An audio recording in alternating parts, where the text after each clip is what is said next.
Alhamdulillahi wa kafa wa salamu ala ibadillahi istofa. Ashhadu an la ilaha illallah wahdahu la syarika lah wa ashhadu anna Muhammadan abduhu wa rasuluh la nabiyya ba'dah. Allahumma salli wa sallim ala Sayyidina Muhammadin wa ala alihi wa ashabihi wa man tabi'ahum bi ihsan ila yaumiddin. Amma ba'du fa ya ibadallah, usikum wa iyaya bitaqullah wa ta'atihi la'allakum tuflihun. Qala Allah Ta'ala fil Qur'anil Karim, a'udzu billahi minasy syaithanir rajim. Ya ayyuhalladzina amanu taqullaha haqqa tuqatih wa la tamutunna illa wa antum muslimun. Hadirin sidang Jumat yang dimuliakan Allah Subhanahu wa taala. Puji dan syukur alhamdulillah kita panjatkan kehadirat Allah Rabbul Ijati. Pada kesempatan Jumat ini kita dapat melaksanakan kewajiban kita sebagai seorang muslim, yaitu salat Jumat secara berjamaah di masjid yang kita cintai ini. Salawat dan salam marilah kita sampaikan kepada uswatun hasanah kita, yaitu baginda Nabi besar Muhammad sallallahu alaihi wasallam, juga pada segenap keluarganya, sahabatnya, dan semoga kelak di hari kiamat kita semuanya yang hadir di masjid ini akan mendapatkan syafaat dari beliau. Amin ya Allah ya Rabbal Alamin. Mengawali khutbah singkat ini pada kesempatan ini, sebagaimana biasa, khatib mengajak khususnya kepada diri sendiri dan kaum muslimin, marilah kita sama-sama senantiasa bertakwa kepada Allah Subhanahu wa taala dengan sebenar-benarnya takwa, yaitu menjalankan segala perintah-perintah Allah, bukan saja yang wajibnya, demikian juga yang sunnah-sunnahnya kita jaga, dan meninggalkan larangan-larangan Allah, bukan saja yang diharamkan tetapi juga yang dimakruhkan, bahkan yang subhat sekalipun kita tinggalkan. Semua itu untuk takwa kita kepada Allah Subhanahu wa taala. Ketahuilah, hanya dengan takwa kita akan bahagia, akan selamat dunia dan akhirat. Kaum muslimin rahimakumullah, merenung sesaat kita akan mendengarkan bagaimana khutbah iblis yang akan menyentuh hati pengikut-pengikutnya. Mudah-mudahan khutbah ini hanya didengar saat ini di dunia ini sebelum kita meninggal, karena khutbah iblis ini adalah khutbah yang disampaikan di neraka nanti pada saat giring ke neraka. Saudara-saudaraku yang dimuliakan Allah Subhanahu wa taala, ketahuilah bahwa khutbah yang paling menyentuh hati, tidak ada khutbah yang menyentuh hati sebagaimana khutbahnya iblis. Al-Hasan Al-Basri rahimah berkata, tatkala hari kiamat iblis berdiri di atas sebuah mimbar dari api lalu berkhutbah seraya berkata, sesungguhnya Allah telah menjanjikan kepadamu janji yang benar, dan aku pun telah menjanjikan kepadamu, tetapi aku menyalahinya. Al-Hafidz Ibnu Katsir berkata, Allah mengabarkan tentang khutbah yang disampaikan iblis kepada para pengikutnya, yaitu setelah Allah memutuskan menghisab para hambanya, lalu Allah memasukkan kaum mukminin ke surga, dan Allah menempatkan orang-orang kafir ke dalam neraka jahanam. Naudzubillah. Maka iblis pun tatkala itu berdiri dan berkhutbah kepada para pengikutnya agar semakin menambah kesedihan di atas kesedihan mereka, kerugian di atas kerugian, tetap penyesalan di atas penyesalan. Khutbah tersebut disampaikan oleh iblis kepada para pengikutnya pada saat yang sangat menegangkan, tatkala mereka pertama kali dimasukkan ke dalam neraka jahanam, tatkala mereka melihat api yang menyala-nyala yang siap membakar mereka.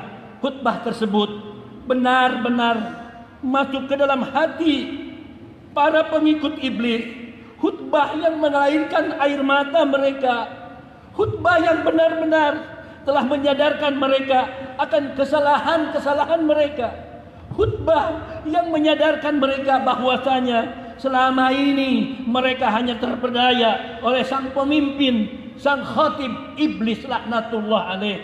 Saudaraku yang dimuliakan Allah Subhanahu wa taala, Allah menyebutkan iblis menyebutkan khutbah itu yang sangat menyentuh tersebut di dalam Al-Quran. Kita lihat, A'udzubillahi minasyaitonirrajim. Wa qala syaitanu, dan berkatalah syaitan tatkala perkara hisab itu diselesaikan. Lama qudiya amru innallaha wa'adakum wa'dal haq wa wadukum fa ahlaktukum. Sesungguhnya Allah telah menjanjikan kepadamu janji yang benar, dan aku pun telah menjanjikan kepadamu, tetapi aku menyalahinya. Wa ma kana liya alaikum min sultanin illa an da'watukum fastajabtum li. Sekali-kali tidak ada kekuasaan bagiku terhadapmu, melainkan sekedar aku menyeru kamu, lalu kamu mematuhi seruanku. Fala talumuni walumu anfusakum. Oleh sebab itu janganlah kamu mencerca aku, akan tetapi cercalah dirimu sendiri. Ma ana bimusrihikum wa ma antum bimusrihi. Aku sekali-kali tidak dapat menolongmu, dan kamu pun sekali-kali tidak dapat menolongku. Inni kafartu bima asraktumuni min qablu.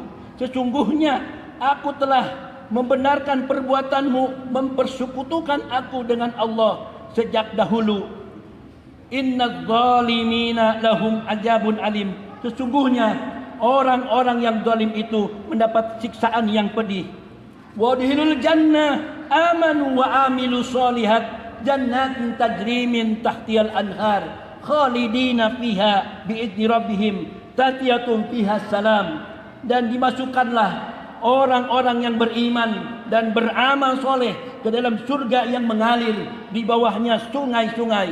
Mereka kekal di dalamnya dengan seizin Tuhan mereka.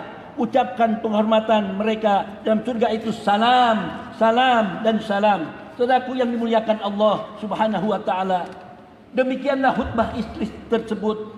Setelah ia menggoda manusia, setelah menipu mereka, setelah menjumuruskan mereka dalam neraka, setelah tercapai cita-citanya, lalu ia pun berlepas diri dari pengikutnya. Ia tidak mau bertanggung jawab atas godaan-godaannya. Bahkan ia sama sekali tidak mau disalahkan dan dicela. Akan tetapi ia menyuruh mereka, para pengikutnya di neraka itu, untuk mencela diri mereka sendiri. Bahkan ia mengaku sejak dulu kufur, ingkar terhadap kesyirikan yang dilakukan oleh pengikutnya.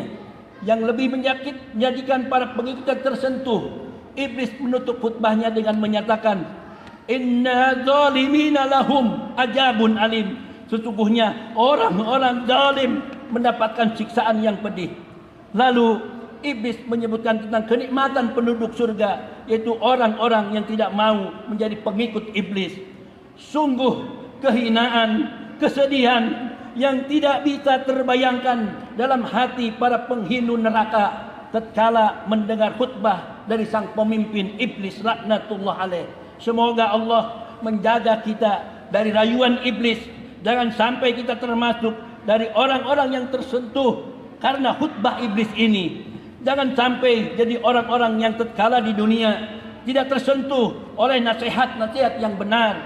Jangan sampai kita tergerak di hati kita tatkala mendengar pengajian-pengajian, khutbah-khutbah yang benar.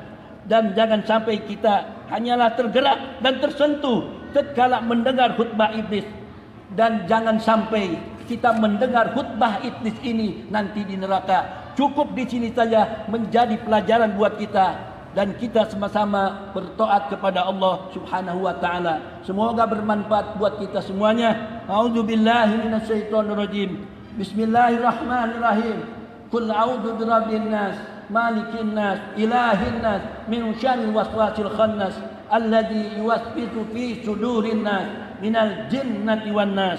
Barakallahu li wa lakum fil Qur'anil azim. Wa nafa'ni wa iyyakum bima fihi minal ayati wa dzikril hakim. Wa taqabbal minni wa minkum tilawatahu innahu was samiul alim.